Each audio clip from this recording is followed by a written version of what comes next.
Olá pessoal, tudo bem? Hoje nós vamos trabalhar então com as etiquetas dentro do pacote de ggplot 2. Para isso então vamos carregar ele com a função library de ggplot 2. Temos a possibilidade também de trabalhar com o library tidyverse, uma vez que o ggplot 2 ele está inserido dentro da coletânea de pacotes do tidyverse.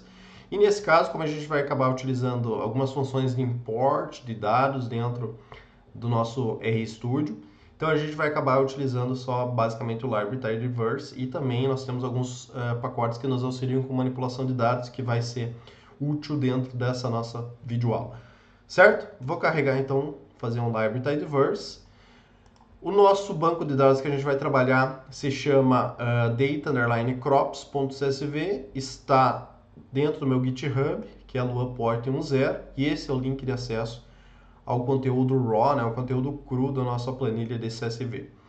Para nós fazermos a leitura dessa planilha, nós utilizamos a função do pacote readr, que é a função read_csv, colocamos todo o link de acesso do GitHub, e nesse caso a gente está adicionando um argumento que se chama show_call_types, igual a false, para a gente não ter nenhuma visualização extra ao fazer a atribuição do nosso objeto chamado data para dentro do nosso R, certo? Vamos fazer isso? Então, nós criamos o nosso objeto data. O que nós temos dentro do objeto data? Nós podemos fazer a visualização rápida através do glimpse. Então, damos um data pipe glimpse.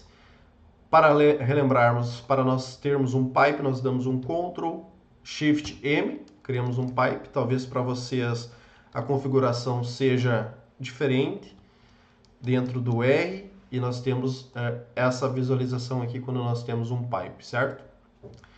Como a gente tem um tema diferente, quando eu realizo o Shift, Ctrl e M, nós temos essa visualização do nosso pipe. Então, Data Pipe Glimpse, nós temos então uma visualização do nosso conjunto de dados. 100 linhas, 9 colunas, e aqui nós temos todas as colunas descritas. Nós temos uma coluna que a gente vai utilizar como agrupamento, é um caractere. Então nós temos duas classes dentro dessa coluna chamada class, que é soybean e corn. E isso a gente vai fazer uma sumarização a partir dessa coluna, certo? Para fazer etiquetas dentro do ggplot, nós temos duas possibilidades, o geom_text e o geom_label. Vamos ver primeiro o geom_text, certo? Para isso a gente vai fazer uma sumarização dos nossos dados primeiramente.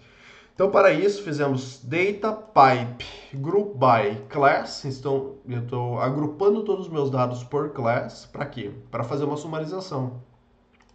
Então, eu utilizo mais um pipe, eu dou um summarize. O que eu quero sumarizar?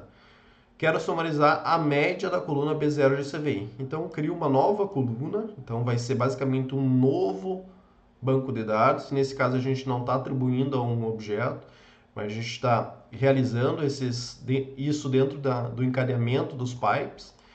Então, o novo nome da coluna vai ser min_b0_gcvi do que? Da média da coluna B0_gcvi. E também quero criar uma segunda coluna dentro dessa sumarização, que vai ser sample_number.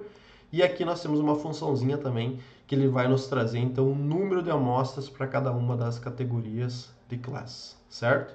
Se nós rodarmos simplesmente isso, nós vamos ter essa nova sumarização dos nossos dados, que é o que? Para cada uma das categorias de class, a média da coluna B0GCVI e o número de amostras que nós temos para cada uma das categorias corn e soybean, certo? Com isso, nós entramos dentro da estrutura do ggplot. Adicionamos então um pipe. E dentro do ggplot, o que a gente precisa para fazer um gráfico em si? Precisamos dos dados, precisamos do mapeamento estético. Então, o que a gente quer plotar em si? Qual que vai ser o mapeamento? Vai ser um mapeamento por posição, vai ser um mapeamento por cor, um mapeamento por tamanho.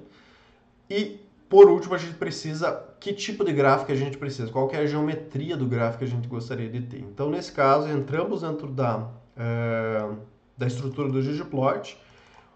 O nosso mapeamento, então, vai ser através da posição. Então, nós temos x, y. Isso a gente coloca dentro do argumento AS, né, do aesthetics.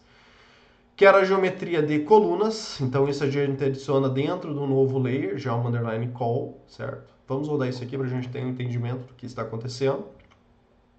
Então, basicamente, a gente criou um gráfico de colunas com o valor da média de cada uma das duas categorias, certo?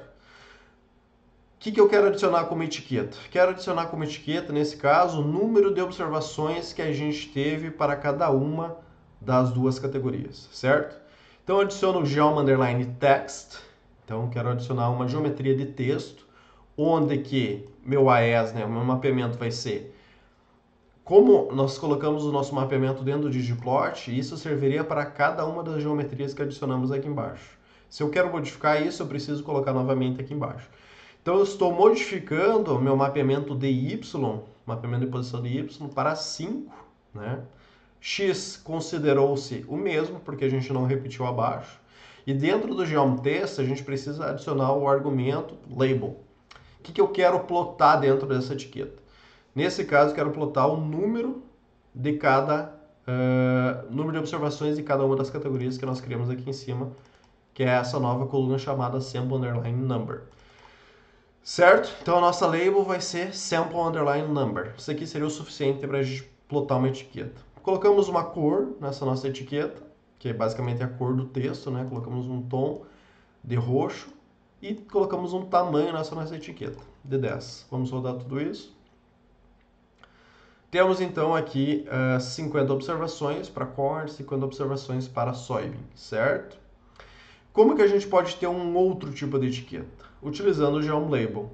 Então a diferença que nós temos de um geom_test para geom label, basicamente é que o geom label, além de ter um texto associado, ele tem uma caixa que fica conjunto com esse texto. Então basicamente é uma caixa mais texto quando a gente trabalha com o geom label. Então aqui nós temos basicamente a mesma estrutura acima, tudo isso aqui é basicamente a mesma. O que a gente está modificando aqui embaixo é o geom label, certo? Então nós temos geom underline label. Aqui dentro do aesthetics, já estou considerando que o x e o y eu quero que que conserve, certo? E nesse caso, eu quero que a minha label seja um arredondamento da média da coluna B0 GCVI e esse arredondamento seja na casa de 2 decimais, certo? Isso aqui, então a gente está trabalhando com arredondamento, esse round é uma função base do R, então a gente arredondou porque seria um número decimal com várias casas decimais que talvez não representaria, não ficaria tão clean no nosso gráfico em si, se a gente colocasse todas as casas decimais.